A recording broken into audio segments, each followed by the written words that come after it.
etc. quoi. Donc là, c'est ce que Kin a réussi à faire. Donc là c'était la fin de game, donc c'est Sky qui avait détruit les deux joueurs d'en bas. Et donc on voit que c'est pas loin, hein, vraiment, il manquait rien du tout. Donc Sky avait 7 kills, donc il a plus de points que Bizzle du coup. Il a 6 points de plus, du coup, à peu près. Du coup, pour l'instant, premier Sky en fait de ce tournoi, alors directement. Donc on le voit, la value des kills, elle est. Tu peux faire quelque chose si tu as le planeur de. Ouais, le planeur. Tu peux le déployer en l'air. Tu peux même le prendre direct et hop, direct le déployeur. Et là, c'est là que tu choisis où tu vas aller. On a le classement avec Sky qui est premier. 93 points. Et ouais, en bonne analyse. Excusez-le. T'as dit combien de points? 93, c'est noté. T'as dit 93? Je propose un GG Mika sur le chat. Sérieux? On n'a pas les meilleurs analystes, nous. Écoutez, moi je travaille de mon côté. Ce petit pont bleu, il a les consos pour pouvoir finir vite fait, il a un petit peu de bois encore. Là il peut peut-être récupérer là, oui bien sûr qu'il récupère. Bon ça va suffire pour cette fin game, c'est bien. Les mini potions, il a 200 points de vie après Sekin, donc il est quand même pas si mal que ça dans cette game. Ah il prend une petite balle mais il la met aussi. Il y a encore 4 joueurs en vie, les joueurs qui prennent pas trop de risques. Il lui reste encore assez de construction. Et là il y a tout le monde sauf Nikov. Hein, je crois qu'il y a les 3 Solari qui sont encore vivants. Oh c'est un 1v1, c'est un 1v1 Kin, c'est parti, il le trappe. Oui ça passe, non ça passe pas. Et ça touche bien avec le pompe par contre. C'est son trap, c'est bon, il arrive à sortir. Attention, oui, 114, oui. Et c'est le top 1. C'est le top 1, 5 kills pour Kinstar sur cette game dès la deuxième game. Oh là là là là, cette game qui partait mal. Et on peut voir justement le replay de cette game, c'était la fin, donc c'était contre le joueur de TSM qui avait plus de vie que lui. Et du coup le Pompoto. Ouais bah Pompoto bleu meilleur que Space 12. Le Pompoto qui carry cette fin de game, on l'a vu, c'était nerveux et en même temps évidemment rapide, donc on le voit, il est premier avec 141 points, donc pas mal de points d'avance déjà sur Bizzle en fait directement. Waouh. Ouais clairement, bah top 1, top 8, ça fait la diff, hein, la régularité. On peut le voir déjà entre donc des petits écarts, on voit aussi Nikov qui est 14e. Il a fait 2 fois exactement une très bonne game, enfin très bonne, une très bonne game ouais. Et en fait il se retrouve 14e. Et en fait ça va ne faire qu'augmenter s'il fait toujours la même game en fait. Clairement. Et donc on voit par exemple Géo Jules qui était dans les derniers. Et là je crois qu'il a fait top 10 et 1 kill, un truc comme ça là. Ok. Et donc justement, Géo Jules qui avait fait la première game où il était à 0 points, mais là il se retrouve dans les 20e avec directement une game. Donc on voit que ça peut aller très vite. Mais là l'avantage de Kin c'est que...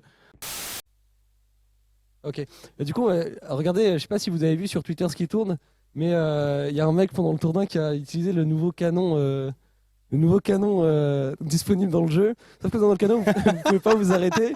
Et il est mort de chute comme ça, top 93. Aïe, je pense qu'il peut vraiment avoir le seum. Enfin, je pense que lui, ouais, vraiment, il devait être vraiment dégoûté pour le coup.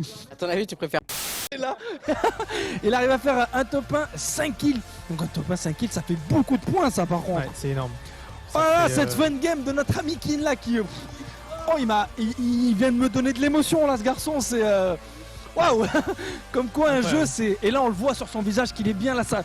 il vient de se lâcher complètement et... Kin il faut que son stuff soit le pire possible et il fait des games de monstres. Non mais c'est incroyable, il avait un auto blanc tout pourri, il avait pas de vie, il avait rien. Incroyable. Et là il nous sort de nulle part. Il est très bien niveau point de vie et on rappelle il a que des balles de pompe, donc anyway, s'il le one shot pas la balle de pompe, il a le temps normalement Jules, il a l'avantage Jules. Elle est à toi celle-là mon gars, il a que 16 ans mesdames et messieurs, il a que 16 ans. Allez une petite balle de pompe en jump. Ouais c'était bien tenté ça, c'était la solution. Oh il vient de se prendre 4 ans. Jules, le joueur Gamer Origin. Encore un FR putain. 3 games représente. Sky qui finit top 2 sur la première, Kinstar termine top 1 sur la seconde et Jules, joueur Gamer Origin, termine premier sur la troisième. Les francophones répondent présent. Ici ça tombe et ça prend beaucoup de dégâts du côté de Jarkos qui a le low ground et plus de build. Ça va être compliqué, Jarkos qui va certainement mourir de la zone je pense. Oula, Jarkos vient de se faire fumer. Jarkos qui est mort, il reste History. Et Ayemero, et c'est la win. C'est la win. Alors là c'est Ayemero qui met vraiment une énorme balle. Ayemero 4 kills, plus top 1, ça lui donne pas mal de points et encore une fois voilà il remonte lui aussi au classement, on vous le répète, tout est possible les gars. Il va te permettre de récupérer la hauteur, mais si t'as pas une bonne position et que t'as un rocket, tu seras inefficace. Ah non mais clairement. Faut savoir quand même l'utiliser et se placer avec justement le stuff que t'as. Okay. Et donc là on vient de voir un truc, c'est que Nikov il était 4ème et là avec cette game malheureusement il est passé 15ème instantanément, donc on voit que ça bouge très très vite hein, donc à chaque game ça change très très vite. C'est vraiment une seule game change tout complètement, donc il faut se dire que même là par exemple si t'as fait aucune bonne game, genre C'est vrai que le bug de Kingstar, qui bon, pour l'instant c'est le seul bug connu, il est abusé. Hein. T'as pas de pioche, ça veut dire que t'es obligé de focus les kills sans constru. Tu peux. C'est un bug horrible. Donc il a quand même réussi à garder sa place de top 2 quand même. C'est fort. Mais bon, c'est vrai qu'il aurait peut-être pu faire une meilleure perf dans cette game avec sans le bug quoi, tout simplement. Putain, ça fait chier, frère. Moi, honnêtement, je demande un remake. Enfin. Ça, je crois que de toute façon, il a pas trop le choix. Il a un feu de camp, mais il a pas de bandage, donc il va devoir le jouer. Exactement, donc peut-être le top 1 pour Blacksou. 180 de constru, 160. Ouh, il a mis un sacré coup de pompe, Scram. Il y a le joueur qui se cherche. Oh, ça va tomber, ça va mourir. Oh non, il a réussi à se rattraper. Oh, il a réussi à se rattraper. Oh, ça met des bonnes balles. Il a plus de 37 points de vie, ça va mourir. Oh non. Et c'est la victoire de Scram. Jusqu'au bout, il a essayé. Donc il avait la position, il était en haut, il était bien. Et Blacksou qui fait un top 2, The Vic qui fait top 3, les deux joueurs de le stream qui sont là et qui représentent encore une fois les Français, encore une fois sur ces games là. Il manquait un tout petit truc pour le top 1 malheureusement, mais... Mais bon, en gros, on a 5 Français entre la 8ème et la 13ème place, sachant qu'on en avait quand même tout à l'heure 4 dans le top 10, donc on est en train un petit peu de... Alors qu'on voit que Keolis a pris quelques points. Madzen, Hunter qui a pris une dizaine de places, Keolis, sont après le top 70, donc là ça va être très compliqué pour eux de revenir. Maxa qui est 89ème. Ah, c'est dur. Ouais, pour les Vitality c'est compliqué, pour les Prism également. Tixi qui je crois est dans le... doit toujours être... Non, il est descendu malheureusement, il est plus dans le top 50. Et Myth non, Myth... Ah ouais. Bah en gros, après, ouais, mais vous pouvez... bah, en fait c'est juste le niveau qui est incroyable, c'est sur place, tu vois. Justement quand tu dis le niveau d'un Myth, quand tu dis le niveau d'un Keolis, parce que Keolis par exemple... Tu sais, quand on faisait les trucs Bullfight ou même les Royal Rumble, bah par exemple, Julez il l'a. Et pourtant, Julez l'a actuellement. C'est ce que je veux dire. Suivant le format, suivant de commenter dans ta journée. Bah là, je pense de toute façon, tu rajoutes Tifue Cloak et c'est juste les 100 meilleurs joueurs du monde en fait. Hein. Il y en a quelques-uns qu'on connaît un peu moins. Il y a ceux qui sont toutes 16 ans aussi. Bien sûr. Il y a pas mal de joueurs comme ça qu'on a peut-être pas. Mais en tout cas, ouais, c'est 100. C'est gratin quand même. C'est 100 des 200 meilleurs joueurs. Mais là, je sens qu'il va faire au moins un kill. Les gens sont. Franchement, ils sont durs avec le choix. Le mec, parce que c'est le plus connu. Il est connu. Après, c'est vrai qu'ils ont tendance à être un peu arrogants.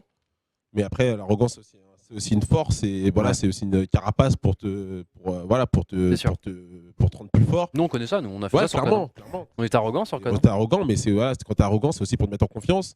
Et c'est des jeunes. Donc, à chaque fois que les gens tweetent, là, je pense que ces tweets ne doivent pas être fous.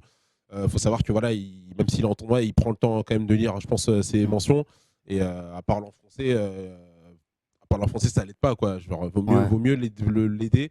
Je sais que voilà, il avait dit publiquement qu'il avait la pression. Déjà, il avait eu la pression pour quand il avait fait Master Kill. Alors imaginez-vous pour un tournoi comme ça qui est suivi par tout. Faut le soutenir. Faut carrément le soutenir. Et puis voilà, après Oh Magic qui est en haut là. Arès, The Vic contre Arès, The Vic contre Arès. C'est ton moment, The Vic, c'est le moment. Allez mon petit poulain. C'est le moment mon poulain. Allez mon petit. Allez mon petit. Mon pote. 1v1, il a la hauteur. Il a fait full top. Il a un peu moins d'HP. Il a récupéré des en face. On a 2 spaces 12 ans. On a Lascar aussi. On a le gros shield. Il a peur de le mettre forcément. Il a pas le temps de le mettre. Il peut pas se le permettre. Est-ce qu'il va décider de le faire? Il va se mettre sa grosse patte. Il va être quasiment à 200 HP. Arès contre The Vic. Un grand moment là pour 125 HP à 200. Ah, il a pris 33, c'est ok. Allez The Vic, faut continuer comme ça. T'as le soutien de toute la France mon ami. Allez, donne-toi. Je suis sous pression de fou. Mais il a la hauteur, il peut lui mettre en gaz. Il a la zone également. Il gagne du temps. Il a des HP. The Vic, let's go. Qui remporte cette game. Encore un Français sur le toit du monde sur Fortnite. 2 kills pour The Vic, mais une victoire, c'est ça le plus important. Incroyable. Et The Vic qui va se propulser aussi dans ce classement, ça va lui faire beaucoup de bien. Waouh, on avait peur côté français parce que tout le monde disparaissait. 3 et un anglais, les Atlantis qu'on attendait. On attendait plus, moins Majin que Mitro, mais solide, toujours Atlantis. Et comme on voit là, donc le top 10 c'est entre 200 et 281 points. Donc voilà, et The Vic qui est 12ème, 193 points, c'est pas mal. Ouais, donc il avait fait ses 5 premières games qui devaient être un peu moyennes. Ouais. Et là il a fait vraiment une très grosse game, 75 points. Donc il veut dire qu'il avait à peu près 110 points. 110 points. Et Nikov, voilà Nikov là qui est 30ème, 137 points. Donc on a vu le top 10 c'est à peu près 200 points. Donc voilà, là un top 1 avec des kills ça ferait 80 points. Ça c'est compliqué à partir de là de re-rentrer dans le top. Ouais, ça met des bons dégâts. Oh dommage. Et malheureusement c'est Gambik Fixie qui arrive à éliminer notre joueur Kinstar qui fait top 11 malheureusement. On verra à la fin au classement comment ça se finit. Kripak est toujours dans la game. Jarkos avec 3 kills qui a lance-roquette. Il a pas mal de roquettes. Non, c'est 1 ou 7? Non, c'est 1 je crois. Donc, il a encore un roquette. Donc il est tout en haut par contre. Donc il a de quoi faire j'ai l'impression. Bon, on le voit Kripak. On voit. Oh le roquette qui va toucher. Oui le roquette qui fait un doublé. Le roquette qui fait un doublé. Il meurt juste après. Mais il a quand même récupéré un doublé là-dessus. Il y a Kripa Animal. Boyer aussi est là. Tout en haut. Zayd tout en haut. D'accord. Et qui va descendre. Hein. Il descend tranquillement. Chinook est là aussi qui récupère justement le kill sur Zayt. Ouais, puisqu'il l'a RPG. Et donc là le rocket là qui va faire mal, oui ça touche. Et il récupère le kill sur Kripa, encore une fois le RPG. On en a pas vu beaucoup mais qui fait beaucoup de dégâts. Encore un coup de roquette dans le front. Et c'est Animal du coup qui gagne en fait tout simplement. Le nombre de RPG légendaires là sur la fin de game. Il y en avait eu là des petits lance-roquettes et du coup encore un top. 319 points. Le deuxième, bah voilà, on voit. C'est bon, il a affiché. Juste là. Deuxième, 3 points derrière. Hein. 3 points derrière. Ouais. Imagine, hein, c'est dur mais. C'est le jeu. C'est le jeu. Donc les EU qui étaient presque là, au final et ça Skyte, fait... 5ème. Hein. Et Skyte au final, il est là, il finit 5ème. Donc surtout un gros GG à notre joueur qui est Kinstar qui finit 3ème de ce tournoi, qui a fait un super tournoi en vrai. Bon, il a eu effectivement cette game un petit peu compliquée où il n'avait pas la pioche, mais il a été quand même très consistant je trouve. Donc il a fait une très belle game, un très top 1 qui sort de nulle part. Ouais. Donc parce que ce top 1 il avait pas de stuff, il avait rien, il arrive quand même à faire un top 1 là-dessus et au final on le voit, il a pas mal de points. Donc ensuite après on a Bizzle, donc on avait dit c'était un des favoris aussi, donc il est là encore une fois. Et donc juste après en 5ème on a le premier joueur le stream, donc dans Skype qui fait un super tournoi aussi clairement. Après on a Scène Animal, donc au final c'est quand même assez entre EUNA,